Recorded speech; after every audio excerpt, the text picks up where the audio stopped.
रुपाली चाकणकर आणि रुपाली ठोंबरे यांना पक्षानं समज दिल्याची माहिती समोर येते। रुपाली चाकणकर यांना विधान परिषदेवर पाठवलं जाणार होतं आणि त्याच वेळेला रुपाली ठोंबरेंनी एकाच व्यक्तीला एवढी सारी पदं नको म्हणत आक्षेप घेतलेला होता आणि आता या दोघींना सुद्धा पक्षानं समज दिल्याचं कळतंय। राष्ट्रवादीचे प्रदेशाध्यक्ष सुनील तटकरे यांनी समज दिल्याची माहिती आहे। राज्यपाल नियुक्त आमदारांबाबत अजूनही निर्णय झालेला नाही, त्यामुळे प्रसार माध्यमांना प्रतिक्रिया देऊ नका असं सुनील तटकरे यांनी रुपाली चाकणकर आणि रुपाली ठोंबरेंना सूचना दिल्याची माहिती समोर येते। राज्यपाल नियुक्त आमदारांवरून रुपाली ठोंबरे यांनी रुपाली चाकणकर यांच्यावर टीका केलेली होती।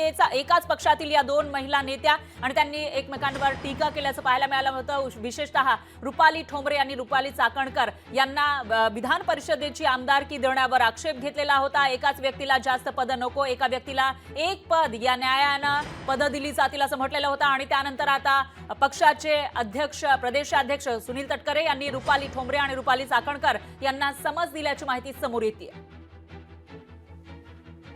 मी कालच प्रदेश राष्ट्रवादी काँग्रेस पक्षाचा अध्यक्ष म्हणून ट्विट केलेलं आहे की या संदर्भातली कुठली चर्चा महायुतीमध्ये अजून झालेली नाही, पक्षामध्ये सुद्धा झालेली नाही। किमान 50-55 सहकाऱ्यांनी विधान परिषदेची त्यांना जागा मिळवून अर्ज केलेला आहे। ज्या वेळेला निश्चिती होईल त्यावेळेला पक्षाचं संसदीय मंडळ या संदर्भातला निश्चितपणाने विचार करेल।